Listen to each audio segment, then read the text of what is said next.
Good morning. Welcome to DCC Today. Happy Friday to you. You've made it through another week. And we're going to start with our photo of the day. This is Mike DeShiel week. Mike is the editor at the Sequim Gazette and also part of our Dungeness Community Church family. And Mike had sent some pictures this week. We've been featuring them. He was down at Carrie Blake having some fun with the camera. And he took some pictures of the water feature there at the reclamation plant demonstration site. And so here is photo number 2 from Carrie Blake Park, the water feature there. Mike, glad you're able to get out and have some fun with the camera, and thanks for sharing with us. Announcements. This Sunday I'll be continuing the new series that I've titled Wilderness. And so I hope that you'll tune in and be part of that if you're watching online, or if you're going to be with us for the in-person service at 9 o'clock. If you would like to be at the Sunday service in person, you do need tickets ahead of time. And you have to go on to our website, dcchurch.org, and click the banner there for the Sunday in-person service. And then you can sign up there to get a ticket. If you're trying to sign up and you're not able to get the form to go through, it keeps kicking back, that is a sign that all the slots have been filled. But in which case you could give the church office a call and let them know that you're interested. You can come down to be in a standby line. Sometimes people register and then don't show up. So we do have a standby line. We can't guarantee anything, but that is an option on Sunday morning as well. So either way, online or in person, Sunday morning, we'll be continuing that series on wilderness. And then, I've mentioned this before this week, sometime in the next couple of weeks, if you are a regular local part of Dungeness Community Church, you are going to be getting a little gift. And part of that gift is going to be a really cool mug like this one here. And we'd like to have some fun with these mugs. We are calling this the Mugshot Competition. And we would like for you to take a creative picture of you and your mug and send it to us. Just email it to the church office, info@dcchurch.org, or you can text it to our office number, which is 360-683-7333. And on October 21st, the staff is going to get together and we're going to pick 5 winners. And the top 5 mugshots, we're going to give those people a $10 gift certificate to fill their mug with their favorite coffee. So get those mugshots into us and let's have some fun with this. How about a devotional thought for the day? This comes out of Galatians chapter 4, verses 6 and 7. Paul says, "Because you are sons, God has sent the Spirit of His Son into our hearts, crying, 'Abba, Father.' So you are no longer a slave, but a son. And if a son, then an heir through God." What an amazing truth that in Jesus, Paul says we are seen not as slaves, not as these lowly beings that have to try and placate an angry God, but we are seen as sons. In fact, he says when we talk to our Father, we talk to him as Abba, Father. It's a Greek word. It's like saying daddy. He says that is the kind of intimacy that we are welcomed into as God's children. And what a great thought to start the day with, that I am God's child. He is my daddy in every good sense of that word. Holy, powerful, and yet also intimate and loving. So don't forget, you are the child of a loving Father if you've asked Jesus Christ to be your Lord and Savior. Well, we are going to start a new interview series this week. We did the video over several weeks with Sergeant Robert Berkwin telling his World War II story, and a lot of you really enjoyed that. When I used to do this little side business that I called Legacy Videos, and don't do it anymore, but that was when I did Bob Berkwin's video. The very first video I did, the first life story video I did, was somebody that many of us know well. He has since gone on to be with the Lord, but it was our brother Glenn Brown. And if you know Glenn, Glenn was a wonderful storyteller. And so when I first was trying to develop this concept of doing people's life stories, doing videos, I asked if Glenn would be my guinea pig. And he very graciously agreed. And so I got to record a lot of his stories, and I thought you'd enjoy hearing them. I got hold of Donna and asked her if it would be okay to share Glenn's story. She said absolutely. So Donna, thank you for that. And so over the next few weeks, we're going to do that. We're going to just share Glenn's story with you. And so today, hope you enjoy listening to part one.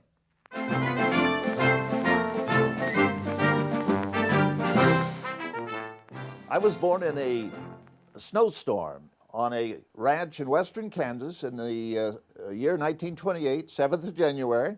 And I was heralded by relatives. My grandmother Bloom was there, and I believe my Aunt Vi was there, and they welcomed me into the world. I have some good memories of childhood in Kansas, so I didn't live there long. Kansas was devastated by dust storms and drought during what was commonly called the Dirty 30s. And even so, I had a lot of fun as a youngster. One of the exciting things I remember experiencing was a huge jackrabbit drive. And in addition to the drought, jackrabbits became a pest, and they destroyed what crops the drought left. And so the ranchers would get together and with horses, some riding horses, some in jalopies, they would go out in a wide area and drive the jackrabbits into a fence that had a wide open mouth but narrowed as they got into a big circular fence. And then they would get in that circular fence where the thousands of jackrabbits were swarming, and they would kill them with clubs. This was, of course, a hard time for the nation back in the Depression days, and I was told that the carcasses then would be put in refrigerator cars and shipped to the big major cities like Chicago, New York. But it was a tough time for the jackrabbits, but boys my age, 6 years old, they had special events for them. And I can remember that they had foot races. And I won one of the foot races. And I can remember my prizes. I got 5 packs of chewing gum, 5 packs. Now, they only cost a penny apiece, but a nickel was a big, big treasure for a 6-year-old boy during the Depression. Aline and I were living in a little house on the edge of Boulder, Colorado. This would have been probably 1933. And our parents were going somewhere for a little while, and they left us alone in this house. And one thing they were very specific about was we were not to get into something that was desirable to eat. And I forget for sure what the item was, maybe cookies or whatever. But sure enough, after they left, I persuaded Aline, let's try to eat this. And so we did. And the folks came back, and they discovered that we had disobeyed. Now, disobedience was very, very, very bad thing to do. So they said, who ate whatever? And I said, Aline did. And they began to punish Aline. I don't know, maybe patted her bottom or something. And Aline, through her tears, said, Guinea did too. And then I really got it. I really got it, because I'd done 2 no-nos. I had lied and I had disobeyed. So it started out as a good memory, but it ended up as a bad memory. But it was good memory because it's one of the very few vivid memories I have of my little sister. When I was 7 years old, just completed first grade in Kansas, we moved to North Carolina, and I enrolled in Cobb Memorial School. And it took me a year to get acclimated and get acquainted, but in the third grade, I was well acclimated to the students and they to me, and there was this little blonde sprite by the name, and I cannot forget her name. It'll be with me till I die. Her name was Marjorie Law, and I fell head over heels in love with Marjorie Law. And I did all kinds of things to get her attention. Out on the playground, I did tumbling and running and jumping, and then in the school, I would pull her pigtails, or I might even throw her a paper wad to get her attention. And the glorious thing was she began to reciprocate. And come Christmas time, she gave me a present. And I have it, maybe yet, though I think it somewhere got lost along the way. But it was Hans Brinker and the Silver Skates, a book. And I treasured that book long after we had left North Carolina, because it was a reminder of Marjorie Law. And I was heartbroken because we were desperately poor, and I wanted to get Marjorie a Christmas present. But Mother said, we don't have any money. We have nothing. And she was also very sad. But that's a good memory from my third grade and my first romance. The saddest memory of my early childhood was the death of my sister Aline. Aline and I were 18 months apart, and we were the only two in the family for several years. My brother that came along later is 6 years younger than I, John, and so Aline and I grew very, very close. One night, we all went to bed, and the next morning, Aline was dead. She had died during the night. We never really knew. The doctors were not sure what caused her to die, but it was devastating to the family. I remember kneeling beside the grave when she was being buried, and it so overwhelmed my father that his little girl had died that he went into deep depression. And we thought for a while that he might die. In fact, he thought he was going to die. He called me to his bedside when he was in this deep depression and told me, he said, son, he said, I want to leave you something when I'm gone. And he bequeathed to his oldest son his hammer. He knew I liked to drive nails, and so that is one of the memories that brought sorrow to the family. We had moved to North Carolina from Kansas in 1935, and we were there for several years, and the second year we were there, my sister Carol was born. And this was especially meaningful to my father because he had mourned so much the death of my younger sister that when Carol was born, it seemed to bring a new joy into his life. And when she was still just a little tyke, barely able to,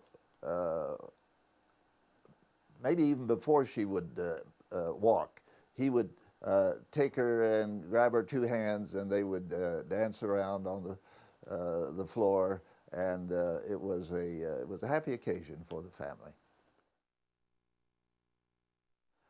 One of the devastations that swept over Kansas during the 30s was terrible, terrible dust storms. The land had been overfarmed, and the grassland had been plowed under, and this left the bare land open to the wind, and the wind took advantage, and before long, huge dust storms swept across the plains of Nebraska, Kansas, and Oklahoma. This is memorialized in Steinbeck's The Grapes of Wrath. One afternoon, we had, my mom and dad and I, and my baby brother John was now probably 6 months old. So we were coming back in a Model T from the town, going back to the ranch, and we were overtaken by this huge, huge dust storm. It immediately blacked out everything. You could not see your hand in front of your face. So it was impossible, of course, to see the road. So Dad got out of the car and went around to the front and held on to the front of the car with one hand, and with his feet he could feel the edge of the road. And Mom was driving, and she listened to Dad's instructions and would turn the wheel as necessary as we made our way down the road. I was sitting next to Mom. I may have been holding my baby brother, and she would say, "Glenn, you must pray. You must pray," because people were killed in storms like this if they didn't find shelter. And so we made our way slowly, and Mom and I were both praying, and finally we saw a dim red light. Red because of the dust, but it was a farmer's light out in his yard that he had lit especially for his son, who was out in the dust storm somewhere, he figured. But we saw it, and we went into the farmhouse that was there by the road and found shelter, and we were able to spend the night there, and we survived. That was a terrifying moment for a 6-year-old, but it was also a significant demonstration that prayer can be effective. When you're poor and when you're trying to make a living, you don't have any money for hired help or for much of anything except just to exist. And so when I was 5.5 years old, my dad decided that I was old enough to contribute to the ranch, and so he would put me on a horse. He had to lift me up in the saddle and have me herd cattle. Now there was not a large number of cattle, so it wasn't too hard a job. But the difficulty came when I didn't pay attention and let loose of the reins or holding them insecurely, and the horse would bow his head, not to pray, but to get some grass. And the reins would be jerked out of my hands, and if you didn't have reins, you lost control of the horse. So here I was, sitting on a horse, and had no control, and I couldn't guard the cattle. So I would have to get off the horse, too young to get back in the saddle, lead the horse back to the barn, and either find something to stand on or get some help and get back in the saddle. So that was one of those frustrating early experiences of a 5.5-year-old trying to do something that he wasn't fully equipped to do. Now, we had been living for a number of months in a motorhome. Dad had constructed what they called a truck house in those days. On the chassis of a Model T truck, he had built living quarters, and very attractive and immense fun for a, well, by this time I was 7 years old when we left in 1935. And I could, when we were out on the country roads, I got real daring, and would sit in the exit door with my feet hanging over. Of course, wasn't moving very fast. And the expected trip to North Carolina was looked forward to with great anticipation. And it was a fun trip. We had some difficulties at times. When we were going across the Ozarks in Missouri, we didn't have enough power in the Model T with all the weight of the motorhome, the truck house, to make it up the hill. And so Mom and I would get out, and we would find some rocks or bricks or chunks of wood or whatever, and block the back wheels so that it wouldn't roll backwards. And Dad would rev up the motor, and then he would let out the clutch, and we would make it forward again. And we'd get up the mountain one step at a time, and made it across the Ozarks. I don't recall any other mountain ranges that we had to go after we got across the Ozarks, but it was a fun trip. And you could walk around, which was great for a 7-year-old, and have a lot of freedom, even though you were inside a vehicle. And we drove this all the way to North Carolina and lived in it for a while, even after we got to North Carolina. Hey, thanks for joining us today. I trust you have a wonderful weekend. Come Sunday morning, we're going to see you. Either you're going to see us online, or maybe I'll see you in person here at our 9 o'clock service. And until then, be blessed.